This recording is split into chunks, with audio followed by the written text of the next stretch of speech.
Inshallah, in this presentation, we will be talking about the terminology of Hajj. You will hear the word manasik. You will hear the word ayyam al-tashriq al-thalatha. You will hear the word fadi or dhabiha or hadi. What is the difference between all of that? And how many types of Hajj are there? There's 3 types of Hajj. We're going to talk about it today. And what type of Hajj we will do, inshallah. We will talk about that today. What is the a'mal of Hajj? What we have to do to perform Hajj. Rasulullah sallallahu alaihi wasallam says, خُذُوا عَنِّي مَنَاسِكَكُمْ. Do exactly as I did in Hajj. So that's what we will strive to do, inshallah, to do exactly as Rasulullah sallallahu alaihi wasallam did his Hajj, to be an acceptable Hajj, inshallah. We also talk about what we take with us over there. From things here that we need to take with us. For example, earplugs. You will hear people snoring sometimes. You have to have earplugs. We're going to talk about those small stuff to prepare ourselves for Hajj. And most importantly, we need to prepare ourselves and our spirit for the Hajj. Hajj, as we all know, it's one of the pillars of Islam. If you're able to go there financially and physically, and you didn't do that, you did not complete your Islam. So once you're able to go there physically and financially, you have to do it. So subhanallah, Hajj is a beautiful thing. For those of you who didn't go to Hajj before, Hajj is a beautiful thing. It's a total submission to Allah subhanahu wa ta'ala. When you pray, your degree of freedom is limited to the time of prayer. You cannot pray outside the time of prayer. In order for you to fast, you can fast anywhere. But your time is limited between the Fajr to Maghrib, that you can't eat anything. You have to pray Salat al-Tarawih after Isha prayer. But you can fast anywhere in the world. You don't have to fast in one place. You can fast anywhere in the world. Same for charity. You can pay charity anywhere in the world, anytime. But when it comes to Hajj, everything is limited. Even the clothes that you wear, even the places that you go, the things that you do, and the time frame that you do those things is very, very limited. Your degree of freedom is totally limited for the sake of Allah subhanahu wa ta'ala. And that's the beauty of Hajj, subhanallah. This is a total submission to Allah subhanahu wa ta'ala. And the Hajj is a way that, and actually one of the chances that we return to Allah subhanahu wa ta'ala and to have our heart, our soul, and mind going in one direction, and that's the direction of submitting to Allah subhanahu wa ta'ala. So this is a picture that shows here on the first slide. It shows the Masjid al-Rasul alayhi salam on the left upper corner. Of course, the Kaaba on the right-hand corner, upper right-hand corner. The lower right-hand corner is Mina. This is a tent in Mina, and usually, the time that you're going to throw Jamarat is very crowded like that. You see people here in this picture in different direction, but now they have it in one direction, so there is no confusion or no problem. On the lower left-hand side is As-Safa and Marwa. Trying to move the slide here. Sometimes the screen freeze. Okay, here this is a typical crowd in Hajj time. And nowadays, subhanallah, most of the year you will see a crowd there. But in Hajj time, it's very, very crowded. Very, very crowded. The only thing that is not true in this picture, that's where you see a Hijr scale, that round circle around Kaaba. Usually they don't allow people inside in Hajj time. Outside the Hajj time, people, yeah, you can go and pray inside. It's a part of Al-Kaaba, so when you make it, you will make it outside Hijr Ismail, and usually nobody is inside there. This is the door of Al-Kaaba. So basically, this is a Hajar al-Aswad here, and that's where we start our tawaf. Here is the door of Al-Kaaba, and the edge of the door to the flagstone is the Al-Multazam.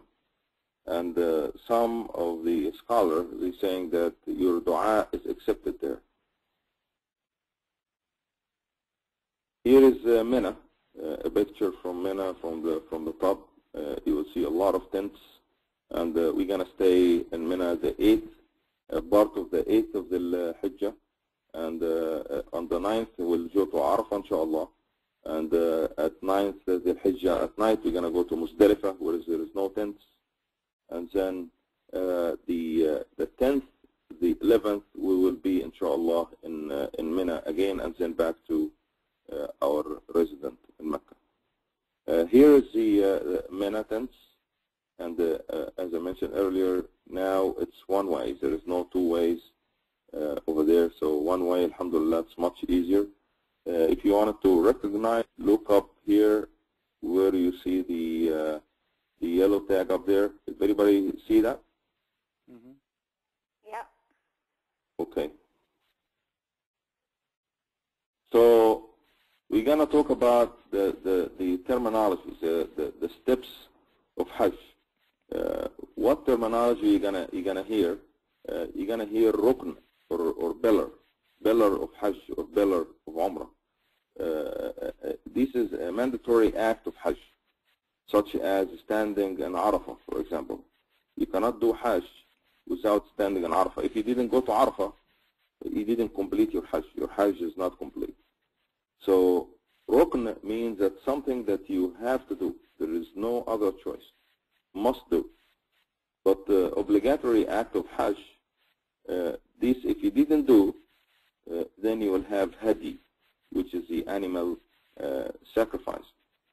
So obligatory act, it's an obligatory act of Hajj, such as the stoning of the Jamarat, which if you missed for any reason, but of course you don't want to miss throwing the Jamarat for any light reason. You know, you don't want to go, for example. This is very bad. You don't travel all the way there, and then you say, I'm not going to go to throw a Jamarat. I will have an animal sacrifice. That's bad. You should do everything you can in your power to do your Hajj exactly as Rasulullah ﷺ did it.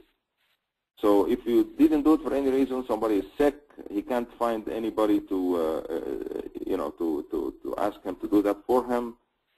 Stoning the Jamra, for example, then he can have an animal sacrifice.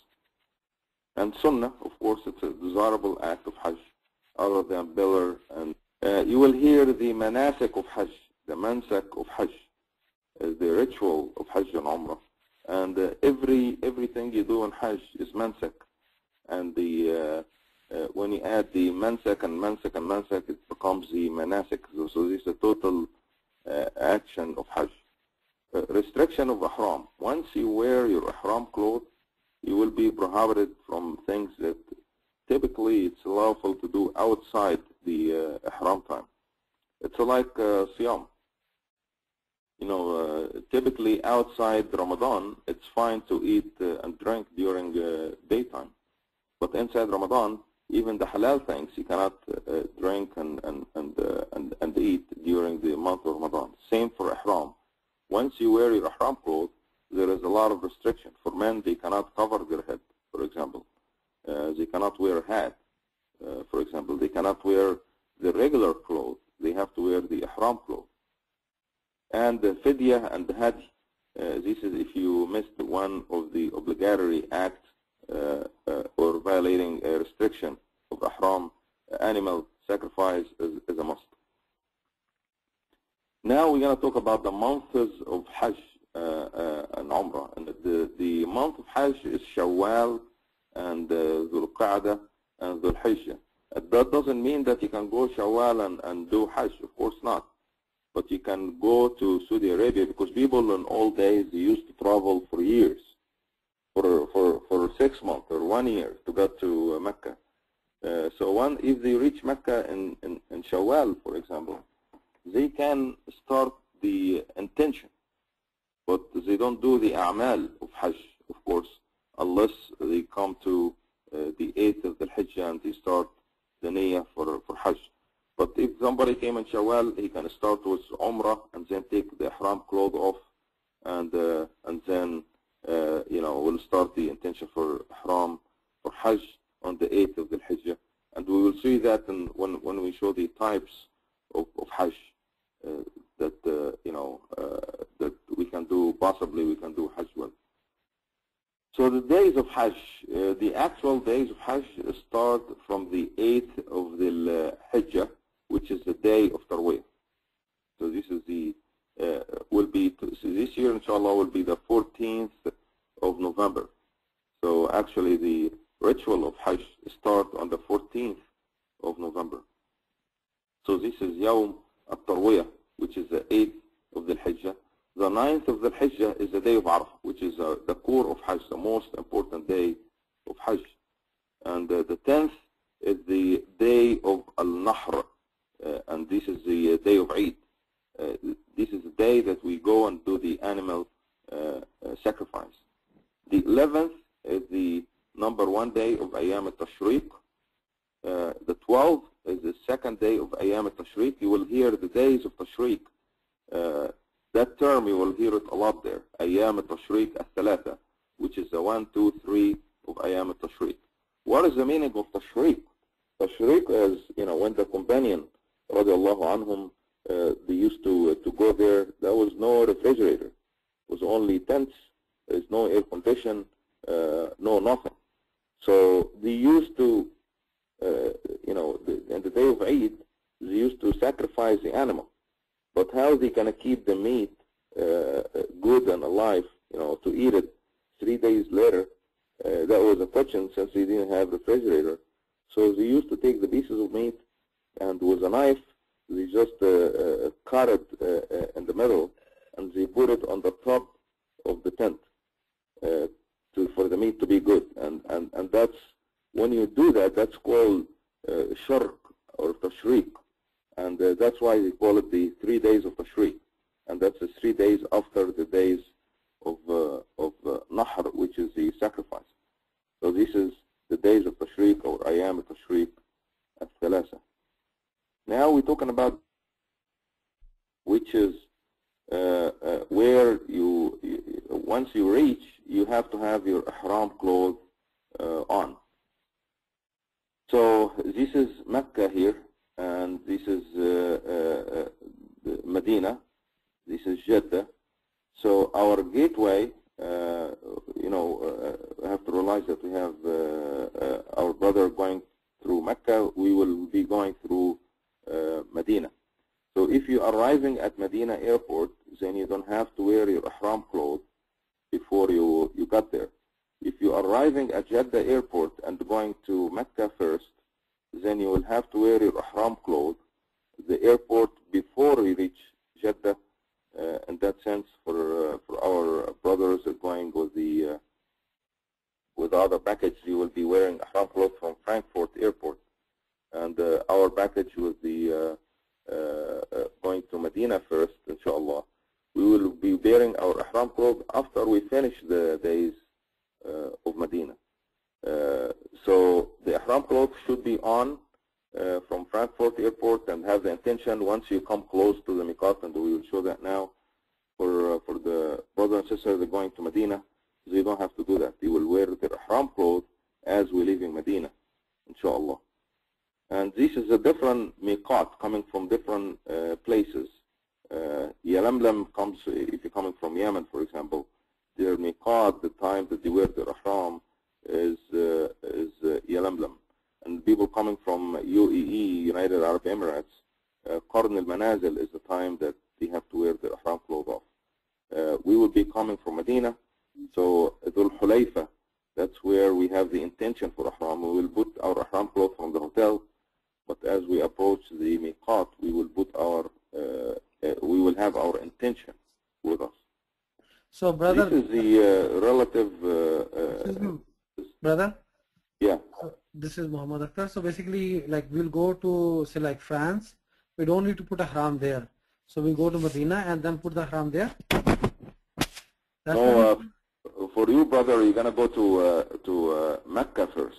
So you will have to wear your ihram clothes from Frankfurt Airport. Okay, Frankfurt. Okay.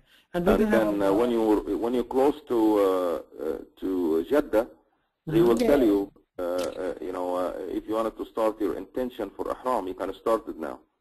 If you think that you're gonna sleep or something in the airplane, then I guess you start your ihram intention before you go to sleep, because otherwise you're gonna miss it, and you don't wanna miss that. You will have to have a sacrifice. So brother, like in France, so like do they have the place where we can, take a shower or any of those things? Do they have it or? Yeah, in Frankfurt, yeah, you can do that. Yeah, you can do that. Okay. Okay, Jazakallah khair, brother. You can continue. Inshallah. So this is different places in Mecca and in Mina and the Muzdalifah, and so the miqat, that's where you're gonna change and change your clothes, or if you are not able to do that, since you're gonna be flying on the airplane, then you probably the airport before that you will put your ihram clothes. And for people coming from Medina, we will wear our ihram clothes from the hotel, and then we'll start our intention Dhul Hulayfa, where we have the intention, inshallah, before we head to Mecca, and Mina and the Muzdalifah and Arafah. It shows the relative distance. We will show the distance right here. This is a Google Earth slide. So this is where the Jamarat in Mina. This is right here is Al-Kaaba, Al-Masjid Al-Haram, and here is the Jamarat in Mina. Here is the Al-Mash'ar Al-Haram in Muzdalifah, and here is Masjid Namira in Arafah. So relatively, and this is the Mount of Mercy. Relatively speaking, we're talking about distance-wise. The distance from Jamarat to Haram is about 2.8 miles. The distance from the Jamarat to the end of Mina is about 2 miles. The distance from Mina to Muzdalifah is 1.4 miles to the Mash'ar al-Haram, and the total Muzdalifah is about 2.2 miles. So distance-wise is not really, but there is there's 4 miles between Muzdalifah and the edge of Arafah, and of course another a mile and 35, from the edge of Arafah to the Mount of Mercy. So relatively speaking, it's not a huge distance, but because of the activity in Hajj, it probably will seems like a huge distance. For example, from the beginning of Mina to the end of Mina, it's only 2 miles, but you will feel that 2 miles is too long. Even that, it's only 2 miles, and that's these lines resemble the pedestrian tunnel. So this is how we're going to walk to and from Jamarat. If somebody wants to walk all the way to Haram from the end of Mina, even that will be a total of 4.8 miles only, about 5 miles. So, what kind of Hajj is any idea about the kind of Hajj? And there is kind of Hajj in the first place? Yes, there is 3 types of Hajj. Number 1 is Hajj al-Tamattu, and this is what we're going to do, inshallah, Hajj al-Tamattu. So this is the Umrah, then Hajj during the month of Hajj, and it requires a hadi or animal sacrifice. So basically, the drawing here shows that you will wear your ihram clothes for the intention of Umrah, and then you will go outside the ihram clothes and stay tamattu, enjoying the time between Umrah and Hajj. And on the 8th of the Hijjah, you will start to wear your ihram clothes again, and from your place in Mecca, you will start you don't have to go outside Mecca to start your intention for ihram for Hajj. As Rasulullah ﷺ informed us, from your place in Mecca, whatever that place is, you will have you will start your intention for Hajj on the 8th of the Hajj. So this is the first type, or first kind of Hajj. Second kind of Hajj is the Quran, and that's Umrah and Hajj during the months of Hajj. So you don't go outside your state of Ihram. You always wear the Ihram clothes on. And then that also required animal sacrifice. The Quran, for example, if you decided to wear your Ihram clothes from the time that we got to Mecca on, so basically you will have it for 2-3 days on, and then plus the days of Hajj. So basically you never go outside the state of Ihram once you put the state of Ihram on. And this is what Rasulullah ﷺ did. He did Quran, but he recommended to do Tamattu. And of course, Ifrad is the third kind of Hajj. It's during the month of Hajj, and it's only, you do Hajj only, there is no Umrah there. But Rasulullah ﷺ asked his companion to do Tamattu, even though he did Quran. So it's very important also to relate to the hadith of Rasulullah ﷺ when it comes to that. He commanded asked the companion to do Tamattu. So this is the best of nusuk, the best of Hajj is at Tamattu. And you will hear that a lot when we go to Saudi Arabia, and you will see the Imams talking about the kind of Hajj and Hajj Tamattu. So inshallah, for us, for all of us, we'll do Hajj Tamattu. Even the brothers and sisters are going to Mecca first, inshallah. Now, pillars of Umrah. We mentioned earlier that pillars means that something that you have to do, something that you must do, you cannot do without. So the pillars of Umrah, or Arkan of Umrah, you will hear Arkan, in Arabic, Rukn, meaning a pillar. You cannot do Umrah without it, or you cannot do Hajj without it. And number one is Ihram, and number two is Tawaf around Kaaba, making the circulation around Kaaba.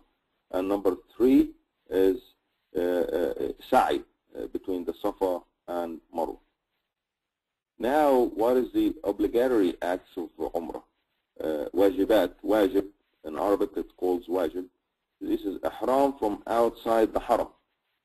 Ihram from outside the Miqat. For example, somebody coming from Frankfurt, and he didn't wear his Ihram clothes. And, he got to Jeddah airport with his regular clothes, and then he realized that he has to wear his Ihram clothes.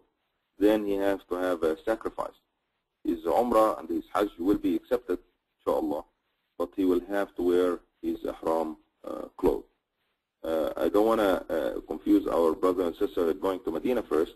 We're going to be using Royal Jordanian Airline to get to Medina, because we're flying directly to Medina. But the brothers are going to Jeddah first and Mecca first. They will be flying on Lufthansa airline, inshallah. After you finish Umrah, you have to have halq or taqsir, shorten your hair or shaving your hair. And if you didn't do that, then you have to have an animal sacrifice. So basically, the ihram, the tawaf, the sa'i bin Safa wal Marwa, halq, and taqsir. And I don't want to, it's very important to talk about those things before we go there, so you know what is the obligatory act of Hajj and Umrah, what's the wajibat. So basically for Hajj is Ihram. Mina will be in Mina, inshallah, on the 8th of the Hijjah. Arafat will be on the 9th of the Hijjah. Be on the 9th of the Hijjah at night. Mina on the 10th of the Hijjah, where we will do the Rami al-Jamarat, inshallah, and then the sacrifice, and then the halq or taqsir, and then on the 10th of the Hijjah also we're going to go to do Tawaf al-Ifada in Mecca, and a sa'i bayna al-Safa wal-Marwa, and in Mina, the 12th, the 11th, the 12th, and the 13th. Well, a lot of people, they choose to leave on the 12th, and that's allowed. In Quran, Allah subhanahu wa ta'ala said, وَمَنْ تَعَجَّلَ فِي يَوْمَيْنِ فَلَا إِثْمٌ عَلَيْهِ. So for those who wants to hurry and rush on the second day, there is no harm. There is no sin if you do that. If you choose to stay to the 13, it's fine. Either way, your choice. If you wanted to stay to the 13, it's fine. The tents will be available. If you wanted to go with the group on the 12, it's fine too. So either way, it's fine. And this is where we're gonna, the 13, we're gonna throw Jamarat as well. And then last day in Mecca to do Tawaf al-Wada'. And when I meant the last day, it's not the last day of your trip. This is the last day of Hajj. We're gonna stay after that. Tawaf al-Wada' should be the last thing you do in Mecca. So you know, when you about to leave back to US, this is the day that you do Tawaf al-Wada'. Not when you you know, when you go back to Mecca. For example, if you went to Mecca and you're staying in Mecca for 2 more days, don't do Tawaf al-Wada' then. You have to wait till you're about to leave Mecca and do Tawaf al-Wada'. According to Rasulullah ﷺ says that وَلْيَكُنْ آخِرُ عَهْدَكَ بِالْبَيْتِ الطَّوَافِ. Will be the last thing you do in Mecca is to do the Tawaf. So brother, one more question. Can we do the Tawaf al-Idafa on 11th? Can you do Tawaf what? I'm sorry? Tawaf al-Idafa. Can you go to the previous slide, please? You mean the Afada? Yes, Afada, I'm sorry. Can you do that on 11th? On the, yeah, you can do it on the 11th as well, yeah. Okay, thank you, brother. Yeah, you can delay it if you want to. You know, most people, they wanted to get it over with, and everybody goes on the 10th, and that's where Mecca is extremely crowded, and your body is exhausted on the 10th. You're really tired from Arafah and Muzdalifah and Jamarat and all. So Tawaf al-Afada is actually, you know, you will be exhausted at the time to do Tawaf al-Afada on the 10th. But a lot of people, they choose to do it on the 10th, but they can do it on the 11th as well.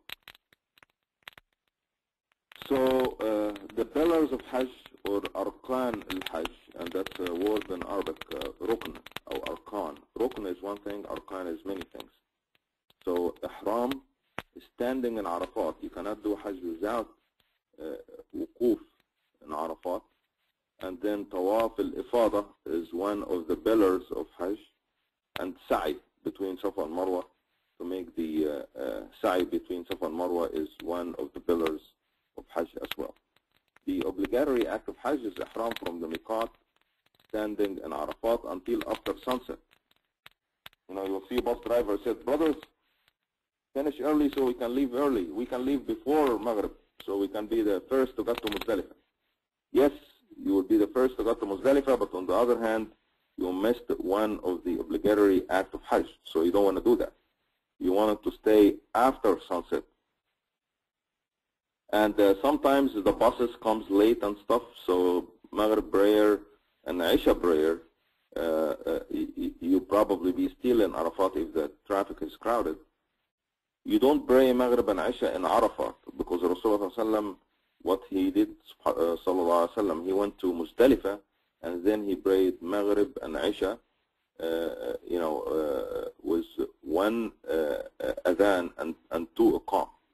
So even if you got to Muzdalifah at midnight, that's where you pray Maghrib and Isha, because Rasulullah did so. If you stayed in Arafat even a little later, do not pray Maghrib and Isha, because this is not what Rasulullah did. The stay overnight in Mina during the days of Tashriq, this is one of the obligatory act of Hajj. Stoning the Jamarat, and in order. You have to stone the Jamarat in order, the small one, the middle one, and then the big one.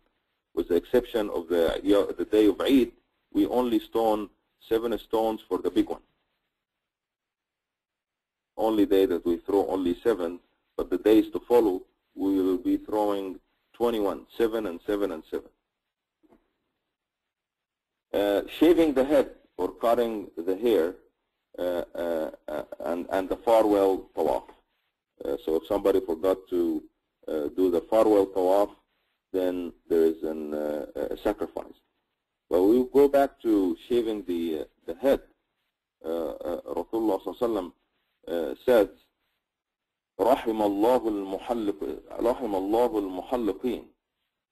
Rasulullah sallallahu alaihi wasallam says, mercy on those who shave their head.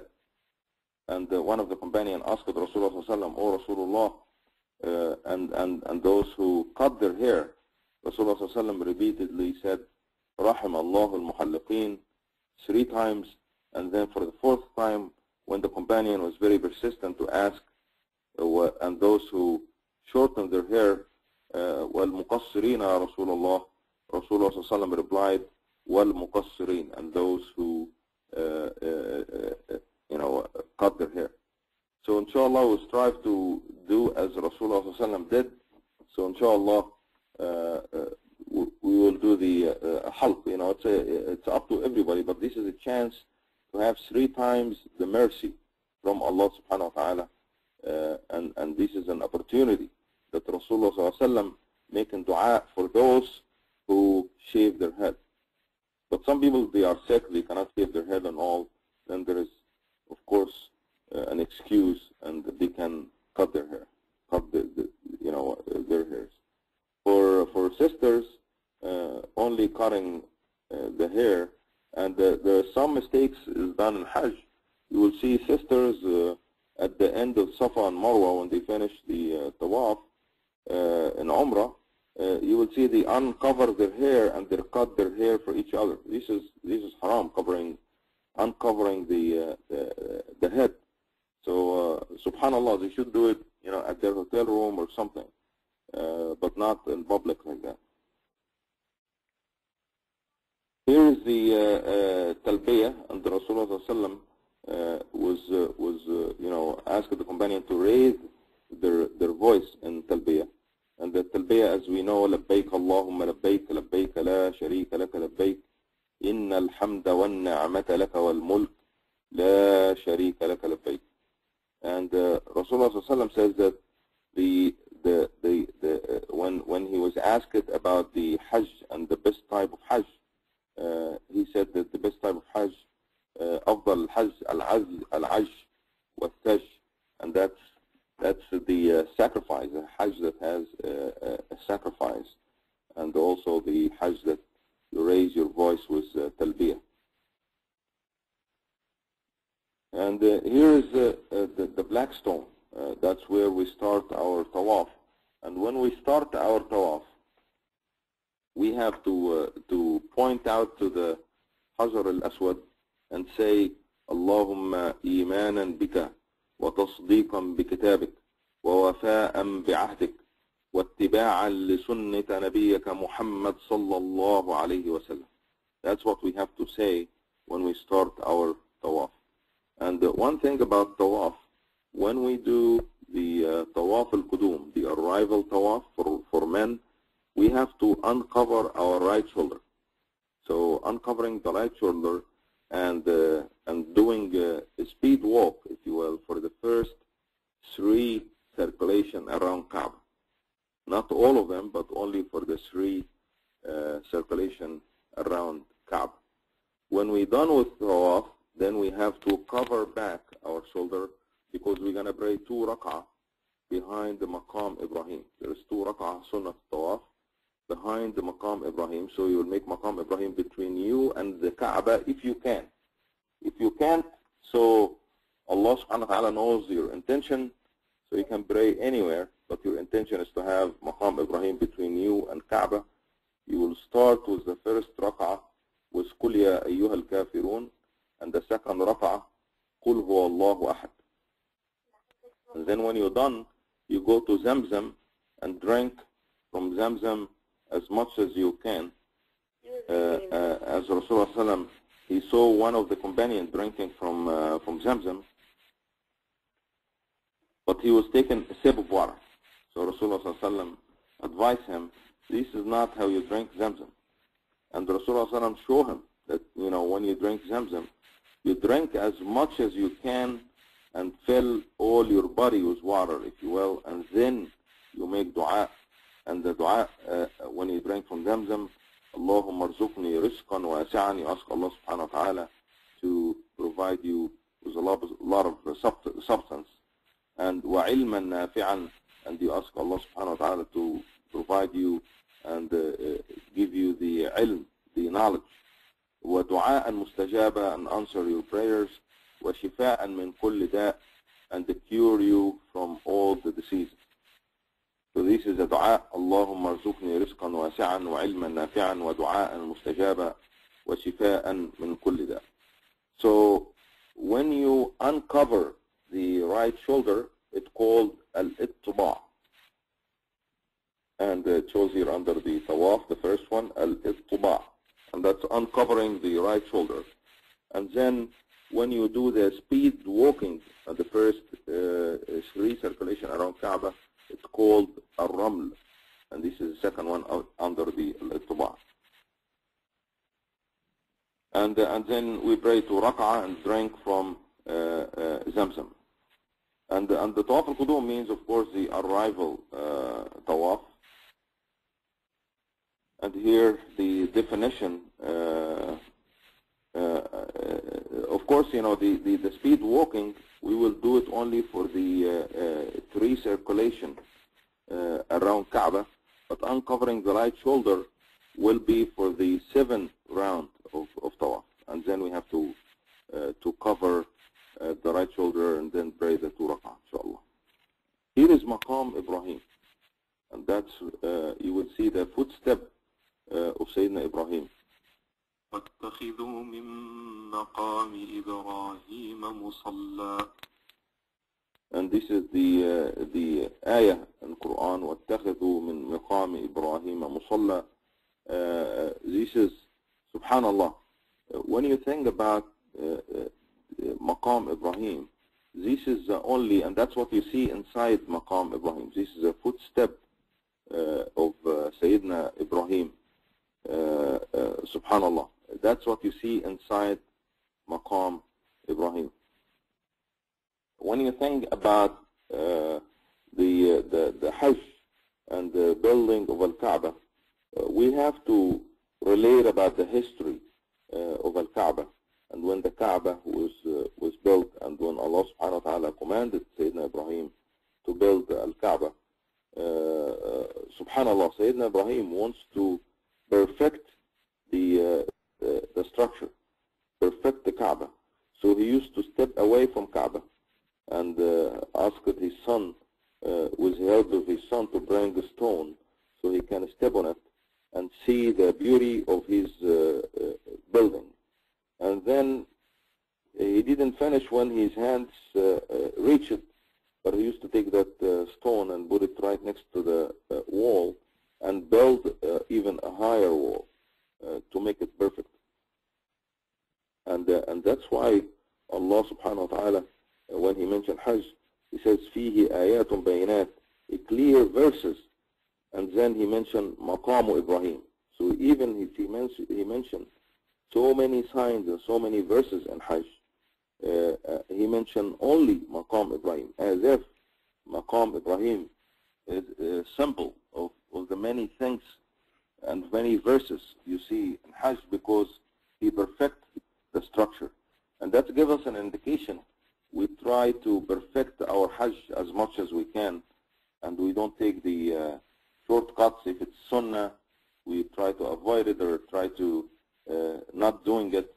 Subhanallah, we'll try to do everything to perfect our Hajj as Sayyidina Ibrahim alayhi salam tried to do when he built Kaaba.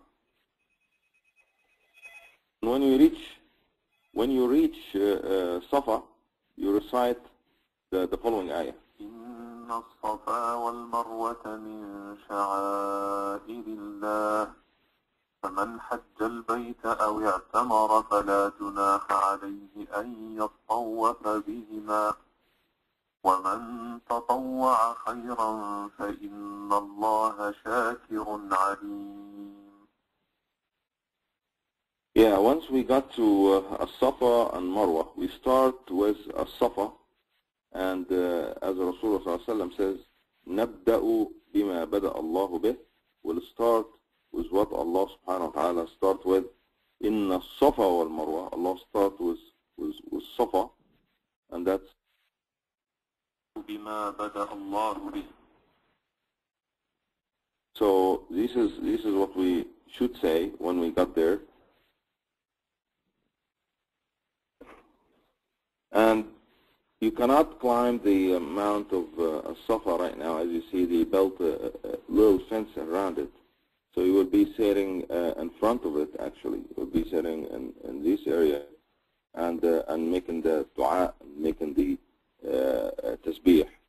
And also, once you are on the top of the Safa, you say, Allahu Akbar, Allahu Akbar, Allahu Akbar, La ilaha illallah wahdahu la sharika lah, lahu al-mulk wa lahu al-hamd, yuhyi wa yumit, wa huwa ala kulli shay'in qadir, la ilaha illallah wahdah, la sharika lah, anjaza wa'dah, wa nasara 'abdah, wa hazama al-ahzaba wahdah.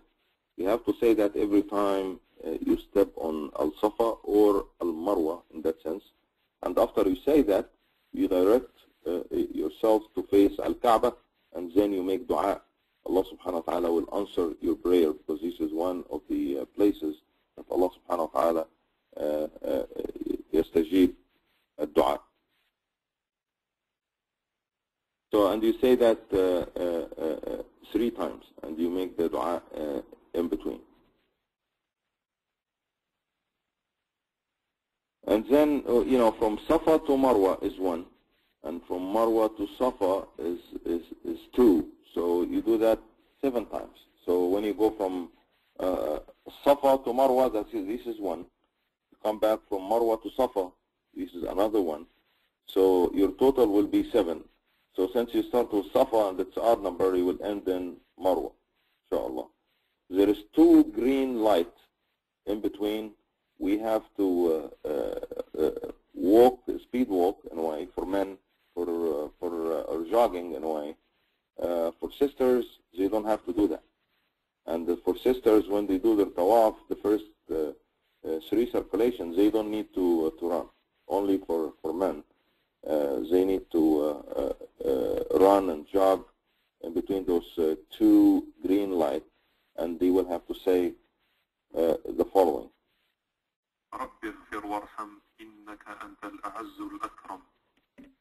Yeah, and Rasulullah informed us, imagine yourself when you do that all your scents on your body and your back, when you jog, those scents will fall off your body. And that's why you're saying the dua, Rabbi ighfir warham, you ask Allah subhanahu wa ta'ala for forgiveness and have mercy, and surely you ask in Allah subhanahu wa ta'ala, you are the most noble sinners.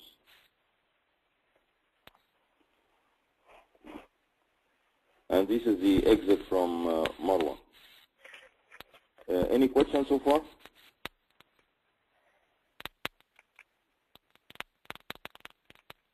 Can anybody hear me? Assalamu alaikum. Assalamu alaikum. Everybody hear me?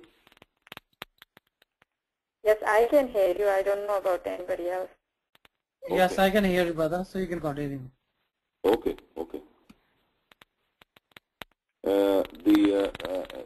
In Arafah, this is the day of dua. This is the only time that Allah subhanahu wa ta'ala commanded us to pray Dhuhr and Asr together at Dhuhr time.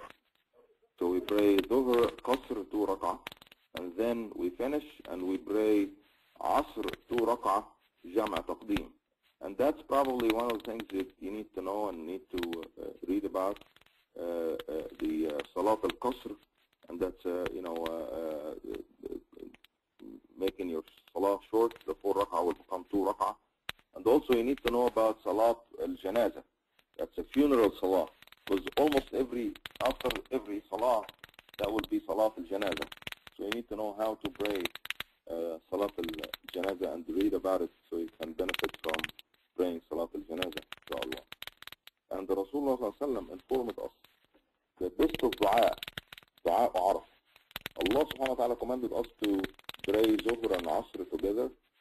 Why? Because Allah subhanahu wa ta'ala wants us to make dua on the day of Arafah. To sit down and make dua. You should understand why Allah subhanahu wa ta'ala asked us to pray Zuhr and Asr together, to have the rest of the day making dua, not chatting and not walking around and this and that. To make dua, to sit down and make dua for yourself, for the Muslim Ummah, for all the brothers and sisters that in need of our dua. And the Rasulullah said the best of dua is dua Arafah.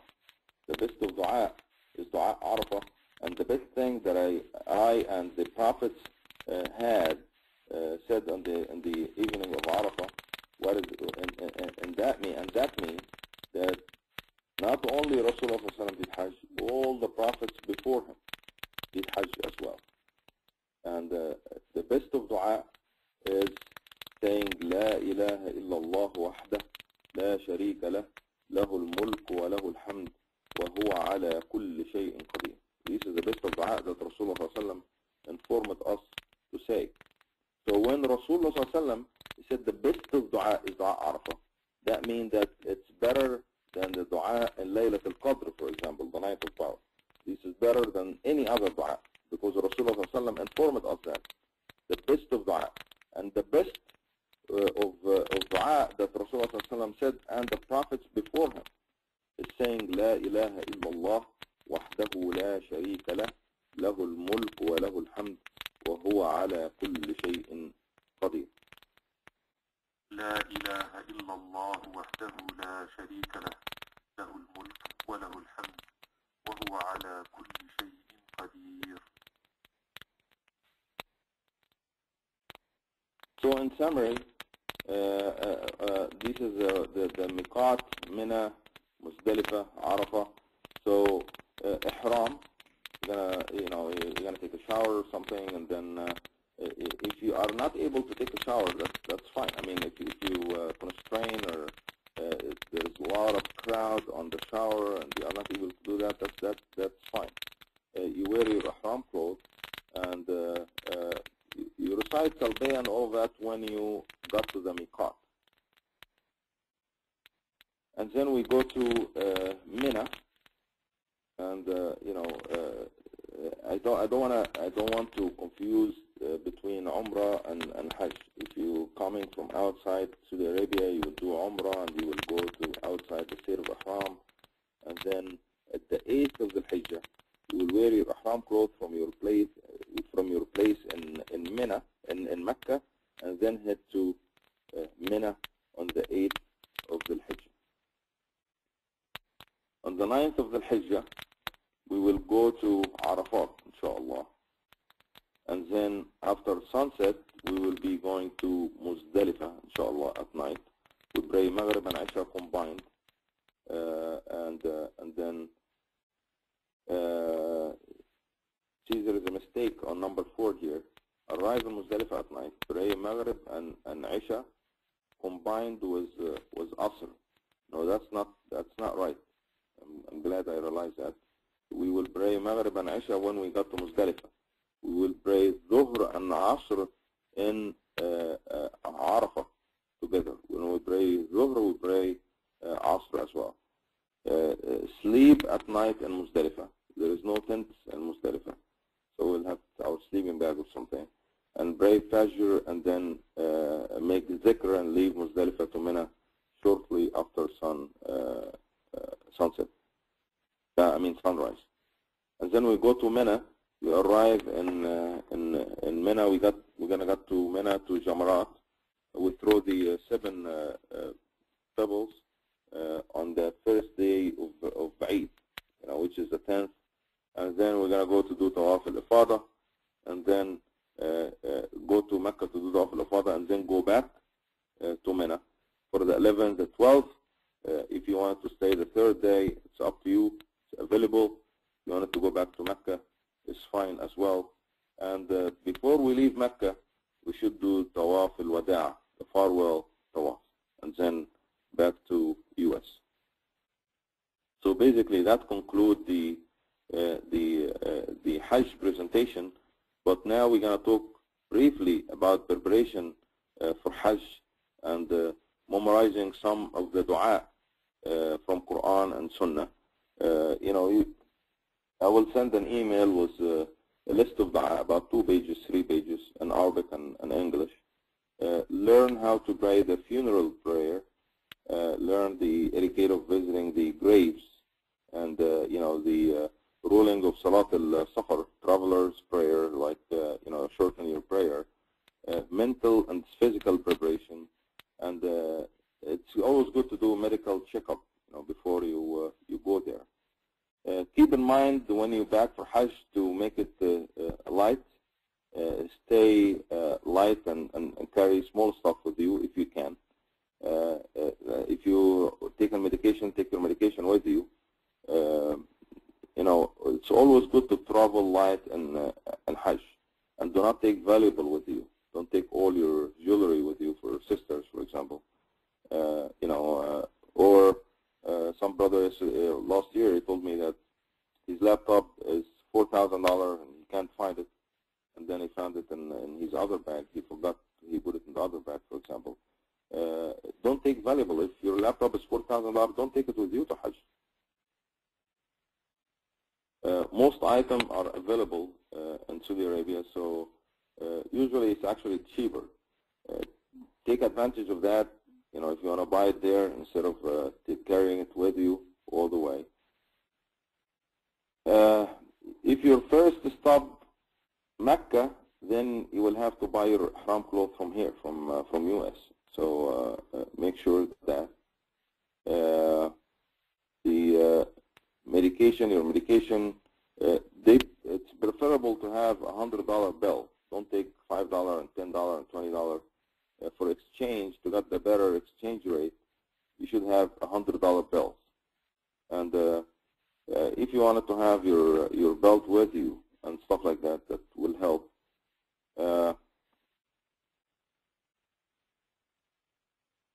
Also, make sure you get a comfortable clothes with you. It's too hot over there, and it's good to have it, to have a comfortable clothes with you. Mainly for the night of Muzdalifah, for sleeping, you should have a sleeping bag or some kind of traveler pillow or something. It will help you out to sleep. Some people choose to put surgical masks, when they do tawaf. Safety bands. Remember when we said we uncover the right shoulder with the ihram clothes? You're probably going to need a safety band to do that.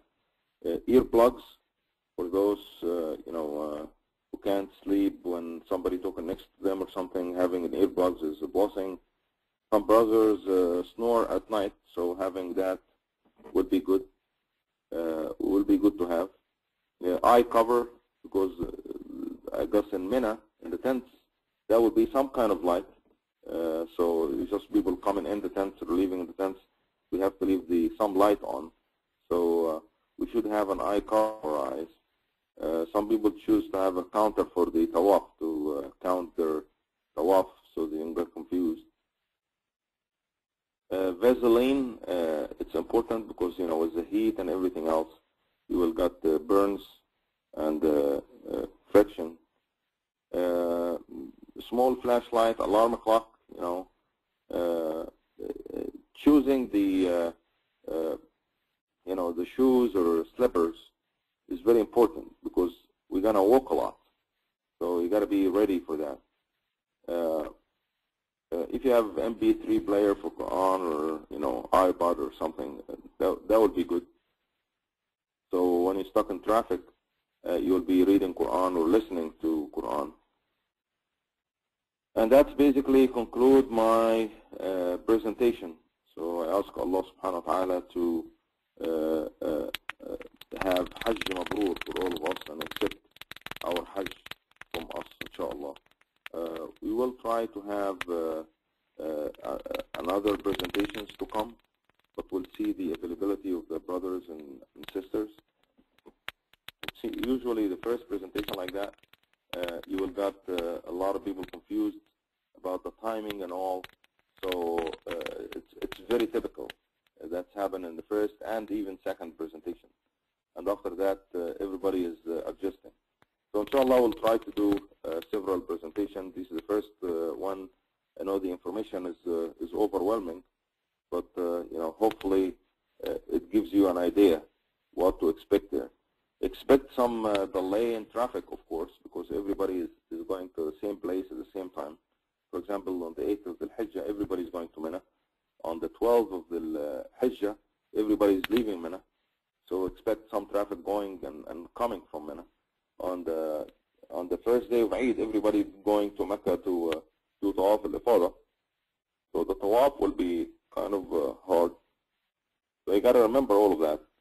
And, hopefully, you will save your energy before the 8th of the Hajj. So you are not going to do a lot of activity before you head to Arafah and Mina and all. You need to reserve your energy.